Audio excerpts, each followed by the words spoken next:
Okay, we're in business. Oh my God, that picture. I loathe that picture not because I don't really look like that anymore, but mostly because I feel like I look like I'm upset at my own existence. Which is a sensation I really only feel when I'm talking to Bill. And I do that as seldom as possible. What did I have? Oh, yeah. Oh, and I did want to say, I do feel like I have to comment on my outfit because I do know that I stand out. I was advised to go mountain chic. And I thought at first, I'm like, okay, I can do that. But then, upon reflection, I realized everybody telling me to do that was straight. And so I felt like, well, that's clearly a trap. But now, when I see the whole crowd, I realize I really should have showed up looking like Kendall Roy at Davos. And instead, I feel like I'm giving you Nan Pierce's gay cousin at Martha's Vineyard. But I think it'll be all right. Oh, and just so people know, like, there will be a costume change before Bear Claw. I will not be going up a mountain in an all-white outfit because I am not insane. Okay, I have a topic, right? Oh yes, beyond transformation. Okay, you know, when I started thinking about this topic, I thought I would do what most really good speakers do, and that is starting to talk about myself. So this year, I'm turning 50, y'all, and it is a whole moment. This is completely the vibe of this year, and it is hitting me like birthdays in the past have never hit before. Now, don't worry, I am not going to complain about getting old, because the only thing more tedious than getting old is listening to people complaining about getting old. But I think what's really caused me to really think about this one is not so much what's happening to me, but the way that other people's behavior around me seems to be changing, right? And the number one thing that I was completely surprised by is that people are like, oh, are you old? You must know stuff, right? And it's a very weird moment because you feel like you're just kind of bumbling through life and you're adulting, and you never feel like you're completely in control, but now other people are like asking you what to do. And at first I'm like, I don't really have wisdom, but then I thought about it, and I'm like, there's a few things that I learned. So I'm going to share with you a few tidbits that I've learned as I hit 50, in case you aren't quite there yet. The first is, hair is not as important as you think it is. The converse to that is that your knees are so much more important than you think they are. If only I had spent as much energy caring for my knees as I did for my hair, I feel like I would be in a much happier place right now. Nice is not the same thing as good. And I could have skipped several terrible long-term relationships if I had kept that in mind. Also, this one is self-explanatory. Just don't ever date the drummer. Family really is everything. It is not just a cliche. However, and in this Pride Month, I really wanted to emphasize everyone gets to choose their family. You guys may have heard. Thank you. You know, this is something that the queer community has learned, often because they have to. But I'm going to do the really egocentric thing of speaking for all queers and say, if you are not part of that family, I want to bestow upon you the gift that we all get to choose our family. And if you think about it, there are probably a handful of individuals in your lives to whom you have no legal or blood tie that you think about as family, and I'm here to say, yes, they are. Presence is a power. This is something a lot of people that I think come to realize. Mindfulness is becoming more and more of a thing. My alma mater will literally give you a Bachelor of Science in mindfulness now. It is a legit major. But at the same time, perspective is even a bigger power. And the relationship between those two things, I think, are really interesting. Because in presence, you have to be very much aware and inside of yourself. But perspective requires stepping completely outside of yourself, outside of your context, sometimes even outside of your time, in order to get a broad enough view to understand what's really going on. And that is really at the heart of what we're going to be talking to you about all day. We think, in fact, we chose this topic, all us folks at One North, in part because we think now is a moment where we could really use perspective. And there are two main reasons that I'm going to spend some time diving into and talking to you about what those are. The first is that crises will never end. If it feels like you've been responding from crisis to crisis, and we're going to be going over that, I will say that's true. But also, there will always be more crises in front of you that will require you to respond. The second part of that is that trends always end. Yes, I chose this picture because I want this trend to end. I don't understand why sticking pretty rocks into Crocs makes them hip again, but apparently they are, and I do judge people for it. So let's start with the first one about crises. I don't know about you guys, I'm exhausted with it. I am completely exhausted with responding from one crisis to another. It sometimes feels like, especially as a leader in our business, it soaks up most of my time. And what I've been coming to realize when we think about the last few years is that there is a stream of macro crises that come from outside of our business. The economists would call them externalities that have forced us to change our minds about what we're doing. And I'm not even going to talk about COVID because we all know what that did, right? I'm going to go over a few crises that have happened after COVID. The first is actually something that was present before COVID, which is disruption, right? But something has interesting, I think, happened to this whole idea about disruption or disruptors. The first is that many of the mainline disruptors that we were all fawning over are now in trouble. Some of them have a hard time turning to profit. Some of them have never turned to profit.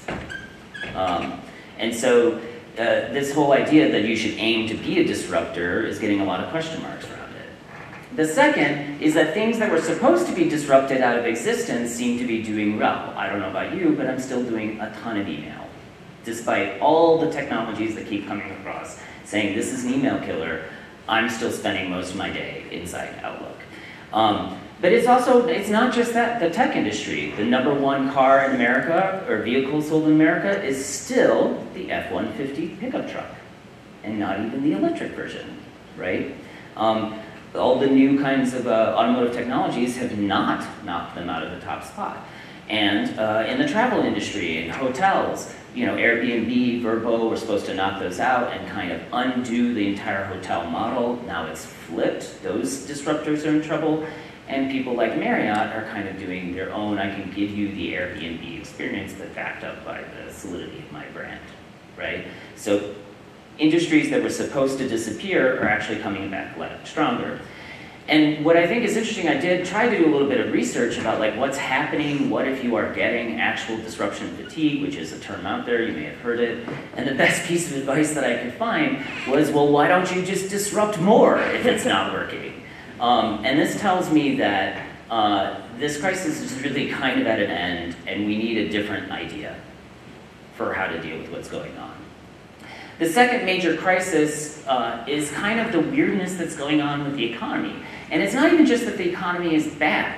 The main problem with the current economy is that it is confusing to everyone who makes a life studying economies, mainly economists. So just to break it down in case you don't remember your macroeconomics from college or your MBA program, the first is that we have a period of high inflation paired with the threat of a recession. Not quite in this country, but other countries have a recession. In case you don't know, classical economic theory says that is literally impossible because those are defined as opposites, right? Either economies inflate or they recede.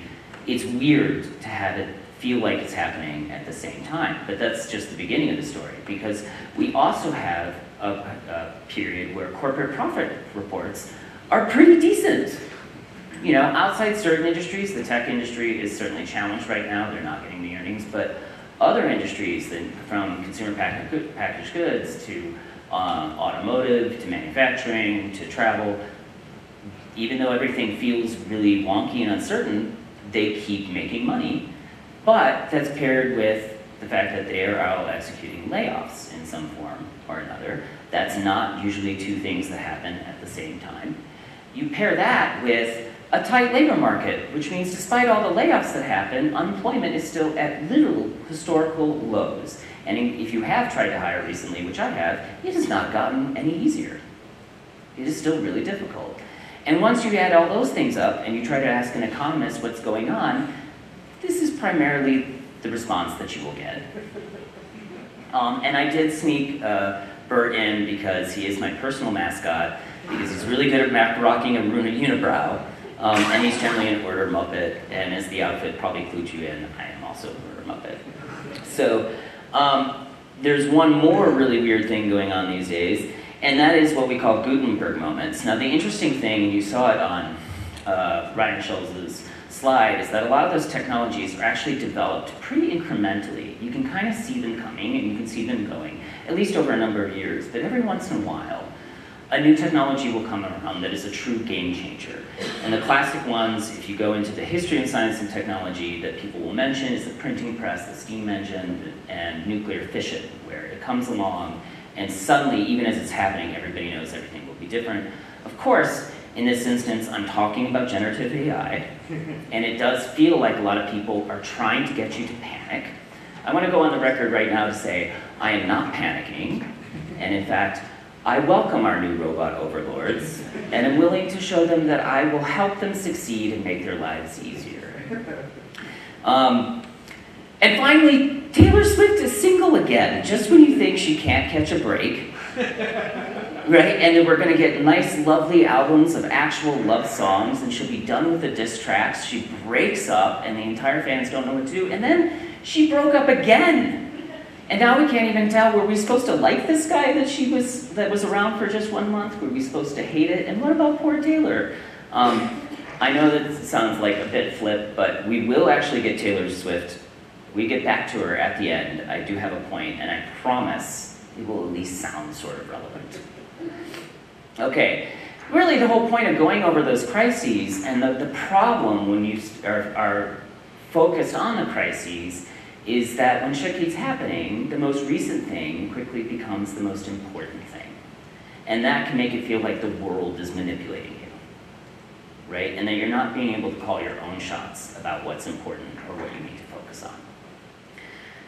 The second major reason why we wanted to pick the long view, so we're gonna go into this, is there are a lot of big trends feel like they're coming to a close. And you know, you might call them trends. Really what they kind of are macro narratives that help us understand what we're doing and why we're doing it. It's like a concept or framework.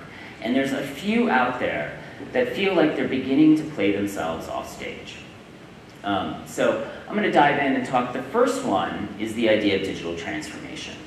I think anybody especially worked on the technology side knows it feels like we've been talking about digital transformation for years, and that's because we have. Our parent company, Tech Systems, publishes a really wonderful report about the state of digital transformation. DX is their abbreviation for it, because there's nothing our parent company loves better than an acronym you have to look up. What I thought was really interesting about this is data literally off the 2023 report. It's great. I do actually recommend you go look at it.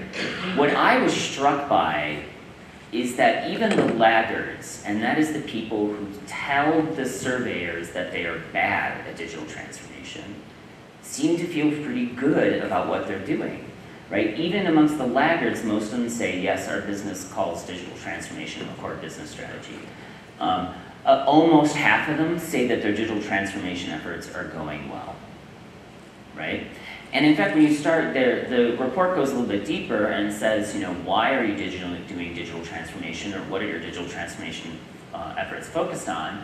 And you get to this list. It's everything from improving the customer experience to reducing inefficiency, improving the employee experience, trying to bring products to market faster, trying to introduce new revenue streams, or basically anything and everything an IT department probably can do is now being done under the rubric of digital transformation. And that always makes me suspicious, because an idea that is inescapable tends to lose its force, which is another way, you guys all heard it in the movies Incredible, if everything is special, if everyone is special, then no one is special. And if everything is digital transformation, then nothing is digital transformation. And to me, the biggest example in this instance of why it may not be good to keep pushing on this idea is actually the toy the Transformers. So up top is how it started. This was the original Optimus Prime Transformer. I desperately wanted this toy. I begged for it. I did not get it. That is a tragedy I will explain over cocktails. Some of you that heard last night that I was raised by 2 physicists can probably already connect the dots. But the thing about that toy that was so cool is that you could show up and be like, it's a toy truck. No, it's a robot. It's 2 things. That's amazing. We are about to get a new Transformers movie where the main characters are these beasts that don't even transform. It's just a robot that sort of looks like a gorilla, but wouldn't ever fool a gorilla. You know, and it makes me feel like if they had changed the director of Avatar to like George Lucas, and you just got like robot animals, and that's the point of the movie. And it's clearly that a sign that we may need a new idea. So we had fun making fun of technology people. The marketers are not off the hook, because in marketing there's a very similar thing conversation going on around omnichannel, right? And it is funny to see how quickly this became table stakes, as McKinsey recently called it in a report, because it really, I can remember the day when it was really new and really challenging, because the number of channels or places where you could interact with a customer were exploding, and they were also completely new, right? 10 to 15 years ago, marketing looked completely different, because things like mobile in a mature form, even what we're doing with email marketing, with the marketing automation systems, social media wasn't really taken seriously. And now we're kind of all doing everything on all these channels, and that's literally what the data shows us. Marketing, it feels like you are literally trying to talk about your company or get your message out into every single possible place all at once, right? So this data comes from the Content Marketing Institute, and it shows pretty much everybody's like on social media and at events and doing public relations, and they've got a website, and they've got a mobile app, and they're just distributing different kinds of content to all of those things, right? You know, now the biggest challenge continues to be, how do I stay coordinated? How do I connect it? How do I not make that seem completely fractured?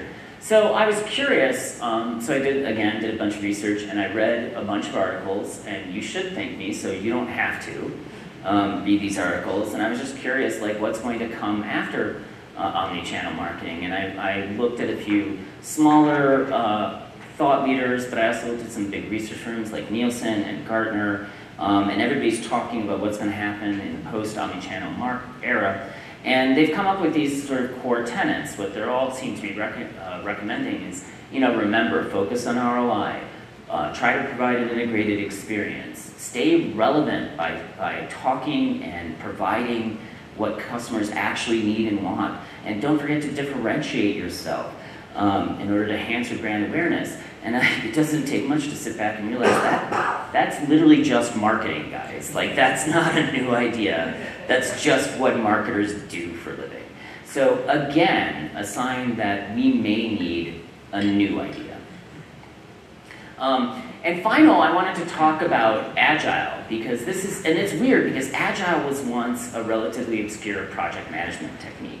And I can remember 20 years ago, because I'm old, going back to the beginning of the presentation, when it was this hot new project management thing that like only project managers gave a crap about it. And now it's absolutely everywhere, right? So our technology teams have obviously all become Agile, but it's across other disciplines, right? There are books out there that will teach you how to make your marketing team Agile, your finance team Agile, your operations team Agile, your HR team Agile. And finally, there are books that are literally like, yes, I will help you make absolutely everything Agile, right? So it's not really a new idea. And I think it's not obvious to realize that it is, I think we're beginning to understand, it doesn't necessarily lead to innovation. Like, that was kind of the promise, like, just go Agile and you'll automatically get innovation. And we actually, just to plug our own thought leadership, talked about this even more than a year ago, we call one of the problems with Agile, we call it infinite Agile, and it's this idea that if you lean too hard into the habit of failing fast and always staying ready for the next pivot, it's actually easy to lose sight of what your long-term goal really was, because you've organized your team and you've instilled new disciplines like be ready for that pivot, be ready to fail, be ready to change direction, right? And especially within those teams, outside leadership, they can quickly lose sight of, wait, why were they even doing all of this to begin with? So really the point of going over all of those things is to point out that as we complete major shifts in what we're doing and why we're doing it, we naturally turn to what next. We need some new ideas, and I think that's especially relevant at this specific moment in time. I think we're all hungry for new ideas, no matter where in the organization we sit.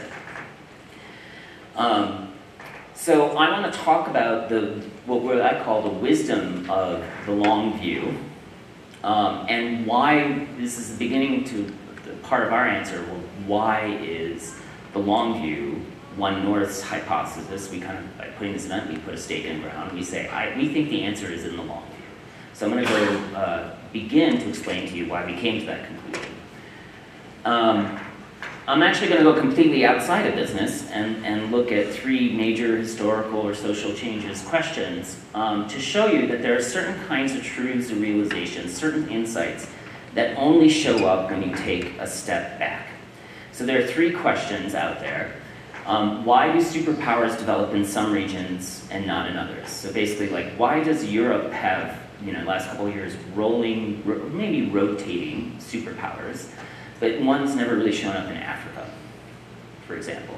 Second question, is our society getting more violent? Is violence worse? And the third question will be, are income inequality and the wealth gap growing worse? So, luckily there are much smarter people with a lot more time than me that have dedicated themselves to answering this question, but they arrived at answers that are a little counterintuitive. First up, do you guys remember this book, Guns, Germs, and Steel? Very famous book from about 20 years ago, won tons of awards, Jared Diamond. And this was really it really was a knock to the Western superpowers that had been congratulating themselves on why they were superpowers. So, until then, Europe and the US and America said, well, we're superpowers because we have this awesome culture or because we're democracies. Jared Diamond opened up the timeline to literally the beginning of civilization and said, that's not really the answer. There have been a lot of autocratic superpowers, or superpowers whose culture looks nothing like yours, so it's not any of those things. It's actually geography, right? Superpowers show up when you have plant species that are high carbohydrates, like wheat, so that you can feed a growing population easily, right? Or literally the shape of continents, and this was the one that I was kind of like, my mind was kind of blown. Because like horizontal continents do better than vertical continents, and what he meant by that is that literally when the continent is shaped horizontally, or civilizations like that, you have a relatively consistent climate and terrain, so that you can have more consistency, your infrastructure is easier to build, and thus it's easy for your society to rapidly develop into a superpower, versus some place like Africa or South America where you have these governments that are arranged vertically or longitudinally, and they have multiple different climates, weather patterns, terrains, and it's hard for them to build cohesive, large-scale infrastructures. The second truth, and it's true, we are actually becoming less violent. It certainly does not feel like that. Certainly, if you're worried about a lot of political and social issues that are present in the US today, but also in Europe. But if you look at the actual data and you pan out over several hundred years, what you see is that overall, violence is actually reducing. The long-term trend is still heading down. So Steven Pinker, he points to the centralized nation state, even equality for women, whether there's media that can help expose people to different perspectives and saying this is all having an effect of reducing violence. I do want to say for Steven Pinker, this is probably the most controversial example or book that I have. A lot of people have criticized him, particularly because he doesn't really take an adequate view of race and differences in how different races experience violence. The main example of that is he talks about slavery, for example, for precisely 1.5 pages in a book that is otherwise 500 pages. I do hold him accountable for that, but it doesn't actually change the main data and the main trend, which is that it is still getting better. And the final one, and this one really surprised me. So Thomas Piketty, I don't know if you heard about him, he's a French economist. He wrote a book on capitalism, and that made the right think that he was basically a quasi-communist. He's not. And in fact, he came up with a follow-up book that surprised both people on the left and right, because he said, actually, again, on the long view, income equality it's kind of getting better. If it feels like it's getting worse since the 80s, his answer is yes. But what happened in the 80s? A lot of lowering in taxes and deregulation. And in fact, it was only by marshaling literally an army of grad students, which is what he did in France, and collating huge amounts of data across multiple economies for several hundred years to show, hey, we were actually, the income gap was getting better until we changed all of our tax policies in the 1980s. And now, yes, very recently it's getting worse, but still the long-term trend is it's still a lot better than it was 100 years ago. You know, I'm not here to say that the long view is perfect, because it's not. It has definite pros and cons. Some of the pros include that, you know, obviously you can see those bigger trends and changes a little bit clearer. That's what those examples are about. You can see the forest and the trees, always good. It does tend to point you to the power of cultures and institutions, right? That's what Thomas Piketty saw, was like, really it seems to be the tax policy, right? And it can reduce the influence of present biases. When you're spanning out to a couple decades or even 100 years, you know, you're more challenged to rethink what your current assumptions are. There are some cons. It can de-emphasize the choices of individuals, and sometimes those are important. And you know, the main thing is that it tends to emphasize continuity over change. That's just a natural consequence. And that can feel like it's putting you in a sort of classically conservative mode, which means that change tends to show up looking like a threat. And you always want to be careful about that. So just keep that in mind, and we'll play that out a little bit longer. You know, the important thing that I want you to remember is we ask you to consider the long view over the course of the entire day, is that your choice of perspective will change the story that you are going to tell, whether that's about yourself and your career, or your company and where it's going. And I wanted to think really hard about, I wanted to show you what that looks like, how changes in the story can show up with a perspective, but I was told that I had to make this confession, or that nobody would get where I was going next. So the confession is that I am a recovering academic. And I know you're thoroughly shocked by that. The sport coat didn't tip you off. Maybe my conversation habits will, definitely later. This is my awe photo, so please. Just proof that not only did I once have hair, but that I actually had a childhood and didn't pop out of somebody's head looking like this, which is what I think my team assumes. There was a time when I literally thought I was going to become a professor of history and philosophy, which is why I wanted to choose this example. And I was thinking about an example that you could all sort of know about and relate to, but that it was also really non-controversial and wasn't going to make anybody upset. So naturally I chose the American Civil War. And so the big question here is what caused the Civil War? Now before anybody wants to offer an answer, I want to give you a tip. There's only one answer to this question.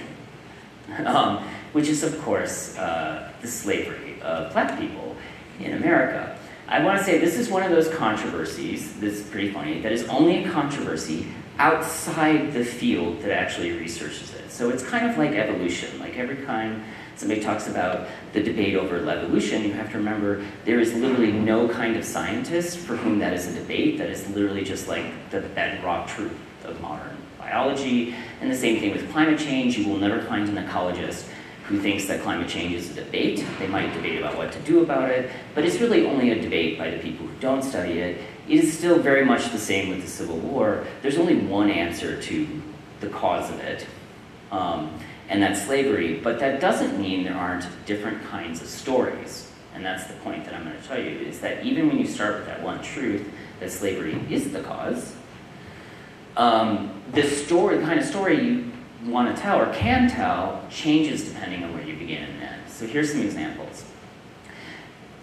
Many historians say that the final trigger, the real trigger that led the South to succeed and led to hostilities was the election of Lincoln. Lincoln got elected in 1860 and was inaugurated in 1861, and the South basically freaked out and said, we cannot accept him as the president, we're leaving, right?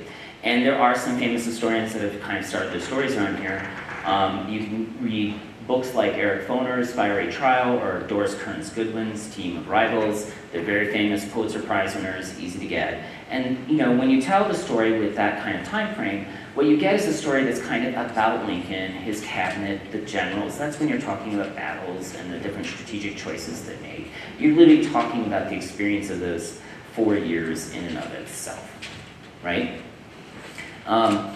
You could instead decide, well, there was a lot of arguing and tension, particularly going on in Congress for a few decades before that. That may be the final trigger, but there was a lot else going on. And what you'll get to if you do this is what is considered the textbook version, which is really like the version you were taught in high school or maybe college. And that story tends to be about the states, and actually Congress is really central because you're talking about laws like the Missouri Compromise, or you're talking about the Supreme Court and the Dred Scott decision. And so this story begins really in the early 1800s and tends to end with the passage of the 14th, 15th, and 16th Amendments, the sort of Reconstruction Amendments that kind of settle the status of Black Americans legally, right? So that's the story you can get. You see from the timeline before, you really had to go out. In fact, mostly go much farther out in the past in order to tell that kind of story. You could instead start with society and economics, because especially to academics, slavery is fundamentally an economic institution. That may sound weird, but that's actually why it is so thoroughly dehumanizing, because it turns you into simply an economic production unit, right? And so these historians, they have to start really almost before the Revolution, because slavery certainly was getting established in and around the early 1600s. And so the story you're kind of telling is less about the law, and it's certainly about the military. You're talking about economics, and you're talking about how these economic differences developed into a cultural divide that was so deep, everybody just sort of assumed war is inevitable, which was certainly the popular sentiment going into the 1860s. Everybody just thought, well, this war is coming, right? This book is a little less popular than the others, but it was absolutely fascinating, Empire of Cotton. And it will basically tell you how the slavery was established basically because of this crop and the unique needs of producing this crop. And finally, you could say, hey, there's a much bigger term. We may not be comfortable talking about this, but this is really a story about race. And in this one, you have to take an even broader point of view. You're going to start literally at 1619 when the first black slaves from Africa were imported to the U.S., and you're going to talk about really a kind of, really the tension in this story, the narrative tension is about the difference between believing in or saying that all people are created equal and your willingness to actually act on it. And I think what's actually interesting is that many people who tell this kind of story, and the 1619 Project from New York Times tries it, but so does a classic from Ira Berlin, Many Thousands Gone, is that it doesn't really end. And in fact, many people would say there's a lot of parts of this story that have not yet reached a resolution. We still, as a country, find it difficult to act on the idea that all people are created equal, even though we keep telling ourselves that that's the truth. So, all of those stories, what's interesting is that all of those stories are correct. They are extremely different from each other, but they are all correct. They are all actually about slavery. All of them would say slavery is the cause. And I chose these specific books because I happen to know that these particular individuals know, like, and actually cite each other. So the real point of having gone through that little mini history lesson, and thank you for your patience, is that certain kinds of questions, goals, or strategy demand that you take a long view. And of course, the converse is also true if you just flip it. which is that taking the long view will naturally point you to certain kinds of questions, goals, and strategies. So I want to bring that home to business and just make this real for you. So just imagine that somebody is asking you, like, hey, what's the outlook for your marketing strategy, or your technology strategy, or your product strategy, depending on where you are in the business. And just ask yourselves, what kind of time frame do I think the person asking that question is expecting? So if you think the person posing that question to you is expecting like a 3 to 6 month time frame, you'll probably find yourselves talking about present performance. Like, what's the outlook? You'll say, hey, we're doing good, like this happened this quarter, next quarter, whatever, we expect this, right? That's probably what it looks like. If, on the other hand, somebody's saying, for example, what's the outlook on your marketing strategy, and you think they're assuming a 1 to 2 year time frame, or a 3 year, you might find yourself talking about growth opportunities. Well, we think the best bets are here, or here, or here. That's kind of what we're working for. And if you think they're talking about 5 to 10 years, you're going to end up talking about what I'm calling long-term strategy, but you could also go by that classic question like, well, what do we want to be when we grow up? Right? And so I think you can relate to that. Like, your answer to this question, what's your outlook, what's your perspective, what's your plan, is going to be really different depending on how long your view is. At this point, I believe you are probably all thinking, I was promised Taylor Swift and I got a history lesson. I feel misled. Don't worry, she's coming back. I promise. I do have, and in order to just hold out, I've got one more section to go through, but for added enticement, she's going to be joined by Madonna and Cher. Okay? So you really just need to give me another 10, 15 minutes, and I promise you we'll get back to Taylor. So what I wanted to talk to you about is, again, bringing it back really to business, we're going to leave history alone, is what kind of opportunities do we see in the long view? And at this point, I'm going to fall on another kind of speaker cliche, which is that I am going to pose a lot of questions and then not answer them. I hope they're interesting. Actually, the point is many of the speakers who will follow me will actually try to pick up and answer some of these questions. Because what I think is really interesting is that there are many questions that can come from many different directions. Our hypothesis, our stake in the ground, is that the long view matters. No matter whether you are thinking about brand, the role of design, UX, CX, or customer experience, data, or technology. So I'm going to quickly step through these in this last section and just pose you some of the questions that come to mind when we think about these dimensions. The first is brand. And I think the biggest long-term question that I think comes up often when we approach brand work, especially brand strategy work, is what kind of payoff are we actually expecting? And the reason why this can be difficult is that we tend to execute brand on a sort of campaign mindset, which is a short-term kind of like beginning and end. We launch a brand campaign, we say, hey, it worked really well, that's great, but it's not really getting to what's the real payoff. We talk about the ROI of the campaign. Are we as good about talking about the ROI of the actual brand equity? And I think there's some questions over what are the best long-term measurements. Are we talking about pricing power? Is a good brand just letting us charge more? Are we talking about share of market? Are we getting a bigger slice of the pie? Or share of voice? Or recently, people have begun to realize maybe we're talking our ability to acquire the right talent, right? What's the right relationship between the brand of our company and the brand of our products and services? This is something, it basically goes into brand architecture, but it's something that the technology vertical in particular, I think, has started to work through. You've seen a lot of people like Facebook, now Meta, Google, now Alphabet, realize that they started with a close tie, basically a one-to-one relationship between the brand of the product they're producing and the brand of the company that produces it. They were one and the same. And now they're all beginning to realize, I need some distance. Right? And I think there's some really interesting questions about why and how far apart, or what is the relationship to them. So we know there should still be a relationship, but now we have to answer the question, for example, for like a Meta, what's the relationship between Meta's brand and the brand of Facebook, the product? And finally, when is the right time to make significant brand investments? And I think there's some really interesting, perhaps counterintuitive data that's coming out, should you be making strong brand investments when things are going well? Or should you actually do it when things are not going well and it's your knee-jerk reaction to kind of tighten down and reduce spending? Switching over to the world of design, I'm starting off here with one of my favorite quotes. It happens to come from Jessica Young, my peer over all the design disciplines, who will speak a little bit later.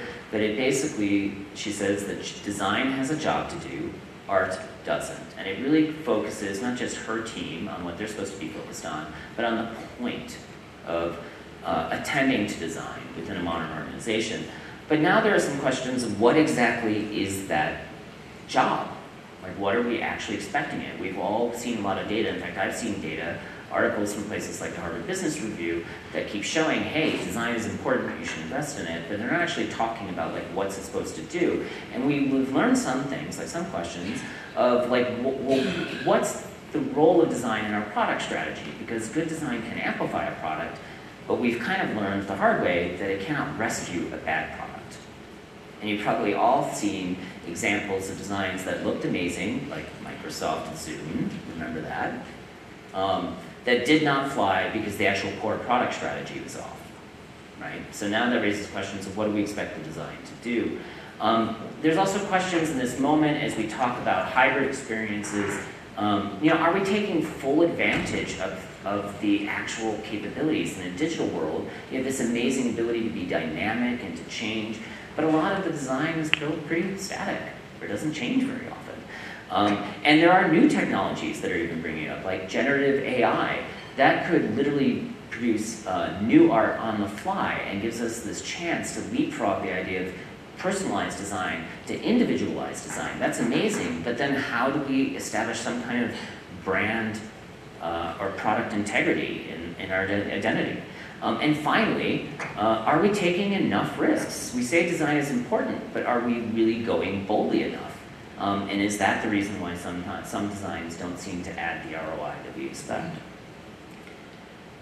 Moving to the world of UX, and this one I think is interesting because if you have worked with UXers or you come from a UX discipline, it can look super tactical on the ground. There's nothing like attending a 45-minute meeting about the placement of a button to make you conclude that there's no strategy happening here, right? Because it's true, God is in the details when it comes to UX. But what I think is really interesting is that when you take a step back, you realize there are a lot of big strategic questions that actually have to do with UX. And starting with things like, can we, should we, but more importantly, how do we apply that same kind of human centricity to not just the product, but the processes and services that actually support that product? We seem to be pretty good as UXers, like we can make that one website user-friendly. But it's probably used within the context of an entire process, and there are services that get kicked off, and are they just as easy to use and or human-centric as the website we just built, right? And how do we create room for breakthrough innovations, right? Especially when people are asking you to be more disciplined financially, how do we as UX people still leave room to do something completely new? Right? Within the world of CX, which is a close discipline, this one is probably the newest of the dimensions that I'm going through. It stands for customer experience. If you're not familiar with that, what's interesting is we now have user experience, we have employee experience, we have recruiting experience. If you're from healthcare, we have patient experience. Everybody's kind of on the bandwagon. But I think the biggest question here, now that we've been doing it for a while, is, are happy customers enough? Is that really the main ROI? If we just make them happy, have we done the job? Obviously, I think the answer is no. And there are some big questions within this field. Everybody wants to modernize everything, right? We want to modernize our customer experience. Does that mean the same thing as just digitizing it? Does digitizing everything, is that actually improving things? Is it actually modernizing things? Or are we just moving it to digital? The big one that probably you knew before you even came in this room is we all feel this. Like we all say we want these hybrid digital/analog experiences. We want digital to stop being separate. We want like a separate mobile app. We want a mobile app that's integrated into how people buy, maybe even our retail stores, for example. We want this integrated experience, but we don't really know what that looks and feels like just yet. And finally, like, how much automation is a good thing? This is the one that AI poses, right? It has the capacity to automate so much. But if we automate too much, are we reducing the sense of control that people have over their own experience, which we know is important to them? In the world of data, this one's forgiveness to sadness, to Coleridge. I kind of warped my paraphrasing from him. Data, data everywhere, and not a drop to think. I think the most interesting part about data is that we have so much of it, and yet we're still talking about it because we never, despite the fact that we get gobs of data, we never seem to have the right data, or we just can't actually get to what it's supposed to be telling us. And I call that, or we call that, the insight gap. And what I think some interesting questions are is, like, do we need smarter tech in order to close that insight gap? You know, do we need to, like, add a bunch of AI so it can tell us what this huge amount of data means, or do we need to get the huge amount of data in order to get to the smarter and better tech, right? Will issues of privacy and security around data, which is really important, will that ultimately end up being a legal intellectual property battle, right? Is it not even a technology question, right? Is it out of our hands? And if we're going to accept the idea that the idea of tracking everything is limited, how can we be more selective and protective of those people without giving up too much? Without giving up the data we need to drive our new technology, to set our marketing plans, to decide on what our core product strategy is. And finally, in technology, and this is one where I think, this one, believe it or not, even though my background is not as a technologist, I thought just has tons of questions around it, starting with the observation that we all seem to be technologists. Because the big thing that's changed about technology is the corporate function itself. Technology is now all over the enterprise. There are budgets to buy technology. There are technologists embedded in your finance departments, your HR departments, your marketing departments, your product departments, which now means not everything is coming from the actual technology function. And that raises one of the biggest questions, which is, what is our role, right? One easy place to start is to say, well, technology is there to continue to drive innovation. That's great, but how do they do that when the decisions are no longer centralized? They don't have control over it. Each of those major corporations is going to get their own tech stack, is going to buy their own technology, is going to hire their own technologists. How does technology continue to drive innovation across the enterprise? The new AI stuff is exciting for them, right? They're geeking out on it, but they're also kind of nervous because, we've seen the AI generate some prose, we've seen it generate some imagery that's fun. Some poor lawyers have realized it's not good at drafting court agreements, and it gets you in trouble. But the thing that it's actually best at generating is code, right? That's the thing it's the best at doing so far, at least right now. And that raises questions of, like, well, then what does being a developer mean, right? Another thing that's happening in technology right now is that it's seen as this nuts and bolts, highly geeky, maybe internal function, maybe strategic function, but they haven't usually been present at conversations about core corporate culture. But they're finding themselves drawn into it in terms of inclusion when it comes to the accessibility of their designs, right, or their products, into issues of employee safety, right? It's privacy and security is not just a matter of legal compliance, it's actually a matter of protecting your own employees, right? And finally, even sustainability. Some of these two technologies, like generative AI or crypto, consume huge amounts of energy. In fact, it's the dirty little secret underneath generative AI right now, is that its power footprint is immense. And so now technology is finally being drawn to the table saying, if we're going to make a commitment, to not be horrible to the planet, what is your plan? How are you going to deploy or use generative AI in a way that isn't wasteful, right? And finally, and this is the one I think my peer Vanu is going to come up and really talk about, and you'll probably experience this. Yes, you've experienced it with generative AI, but you've also experienced it with social media, with a number of other technologies, which is, how do we chart a path that isn't either utopic, like, oh, this is amazing and it's going to fix literally everything. Remember, when we just add a mobile app, that'll fix everything. Let's just build a mobile app, remember? Or to these dystopic things that I just made a joke about, like generative AI, like this is going to ruin everything and this is awful and you technology people are terrible. I think one of the biggest long-term questions is what's the path between those two? Because it's probably the technologists who are going to lay that out in front of us. Well, I made a promise, and now it's time to finally get back to Taylor Swift. So the real reason I wanted to include her, I do have to say I'm not a Swiftie. Many of my colleagues are, so they did help me get the right images for the slides. But I do really admire her, and I admire her in part because she is just an incredible business person. She's routinely called, sorry Beyonce, the most powerful most powerful person in the music business. Right? If you haven't seen this, I'm just going to let it play. She literally dives into the stage. It's an incredible bit of showmanship. It's kind of mind-boggling. But the real question is why? I think if you met her on the street, you think, she's a pretty person, but she doesn't look or seem extraordinary, right? I think she's giving you the clue to the answer to this in the name of her last tour, which is Eras, and I'm going to get into it in a bit. First, we have to step back and realize that if you're going to be a pop star and have a long-term career, you must learn how to reinvent yourself in order to stay relevant. You can't literally just do the same thing every single time, or you will quickly end up on nostalgia tours, right? Which is a way to make money, but it isn't a way to take over the whole business the way Taylor Swift does. And I will use two well-known examples to show you that there are two ways that you can accomplish this.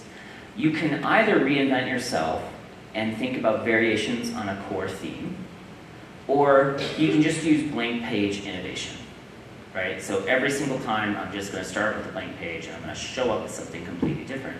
And the classic examples of this are, of course, Cher and Madonna. I'm going to flip through a couple of images and I want you to notice or ask yourselves who seems to be showing up as a completely different person and who looks new but is basically the same person every time.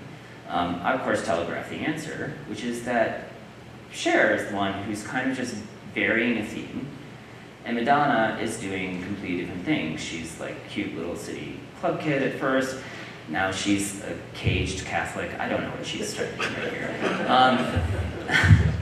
I don't hate Madonna either. In fact, I really admire this one. Cher showing up again on the left. This was the bit from that famous video on the aircraft carrier. Madonna in her famous Jean Paul Gaultier cone boob outfit. Cher showing up again a little bit older, Madonna in her Ray of Light era, right? Now she's a disco cowboy, I don't know.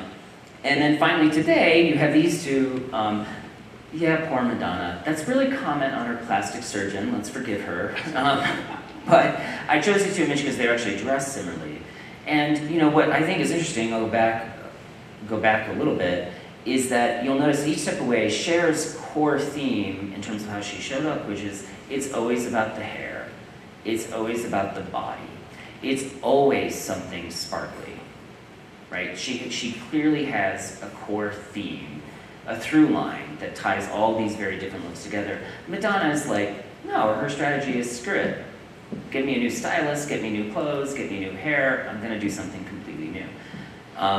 And of course, the question is, which one did you think Taylor Swift is choosing? The answer is really, she's gone the Cher route.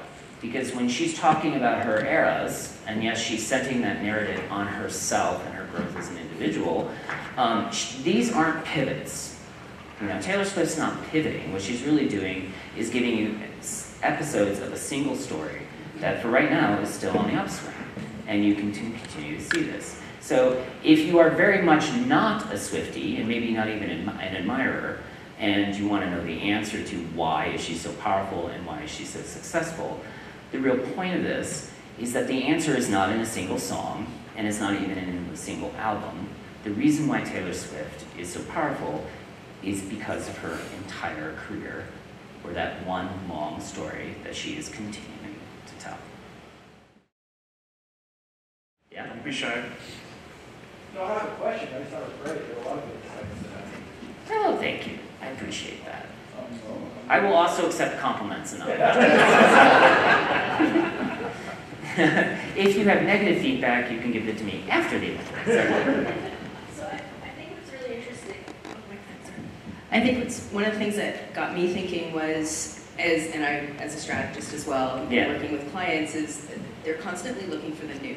Right. How do we do something different? And we try and embed in them, look at what you've done great and build on that.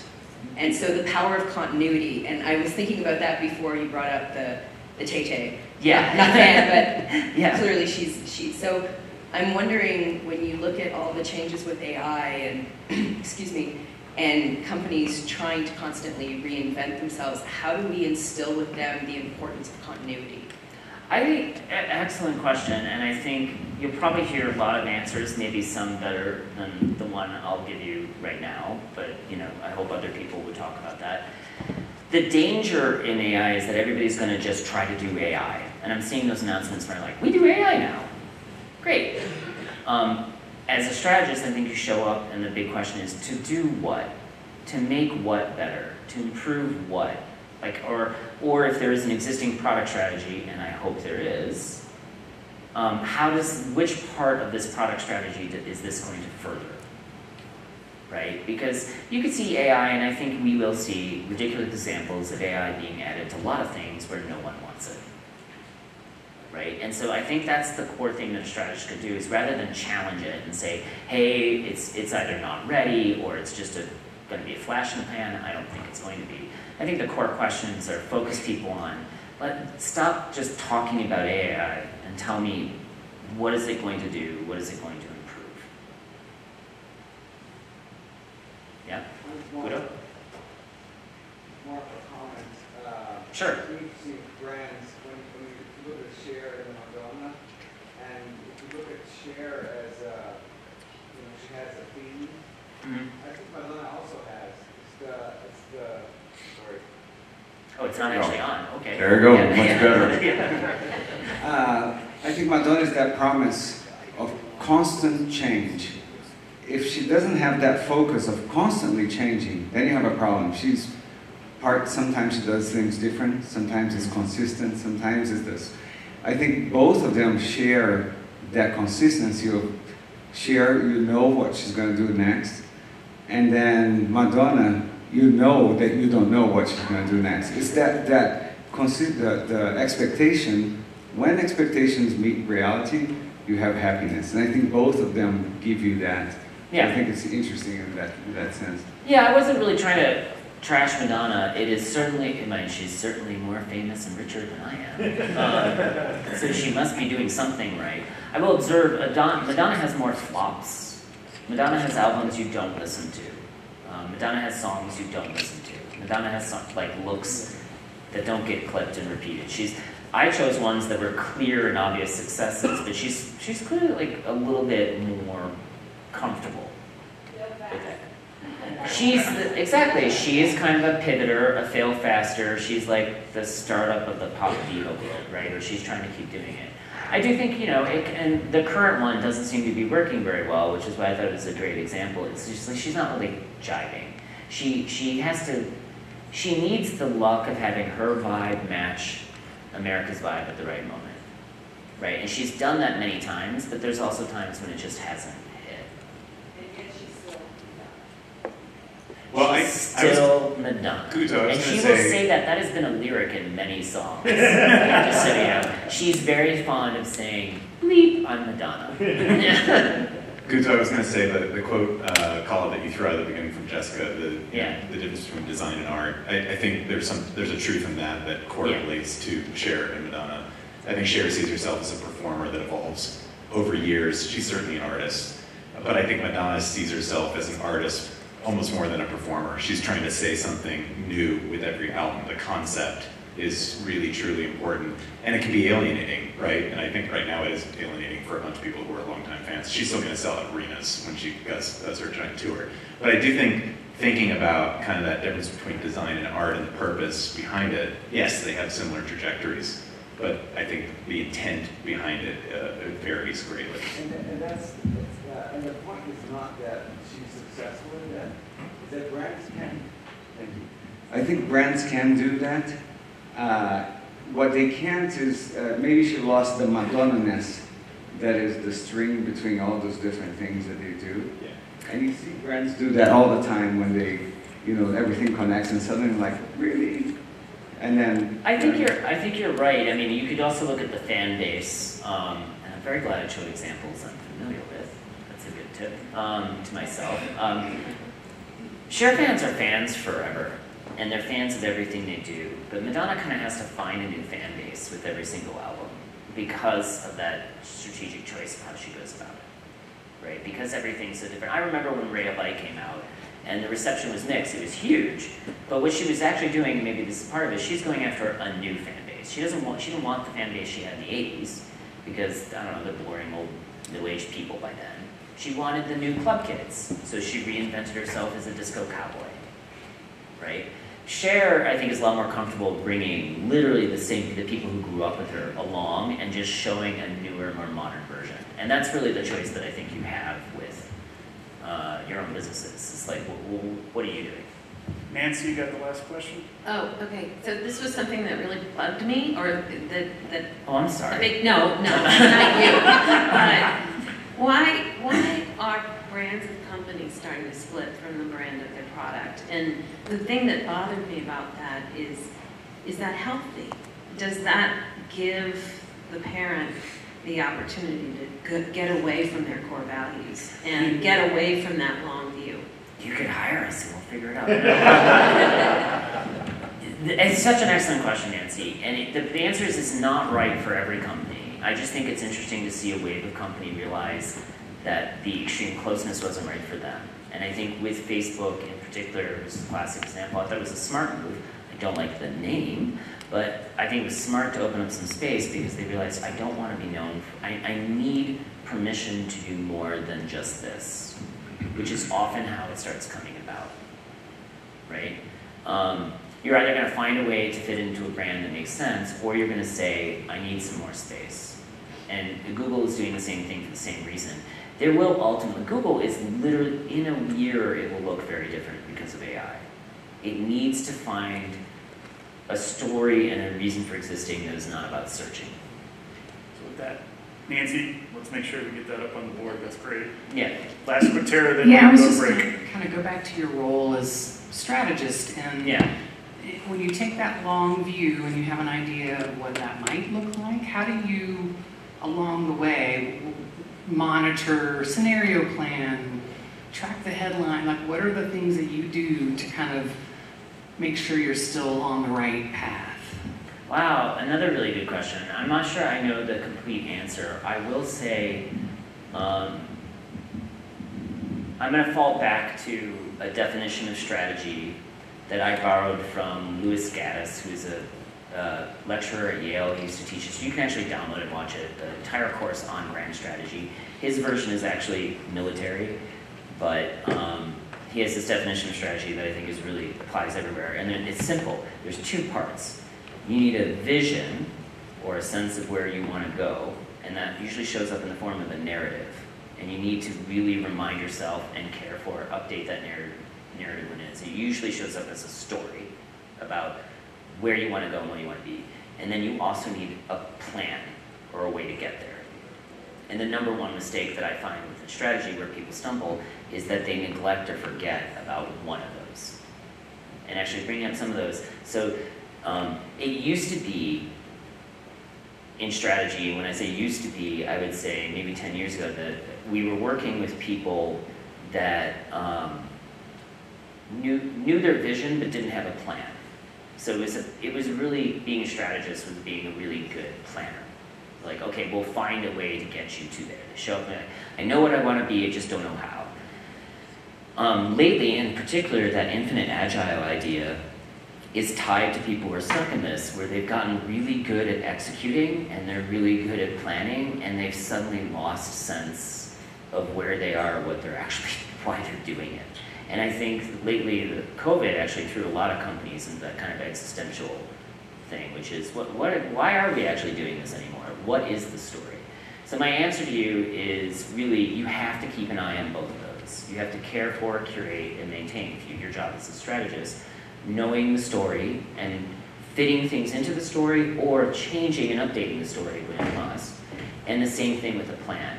And the truth is, it is a matter of willpower and discipline. Most people are good at coming up with like a 3 to 5 year plan, and then 2 quarters in, no one's ever looking at it or talking about it anymore. And so it's not an extraordinary answer, but I think that's the best answer that I can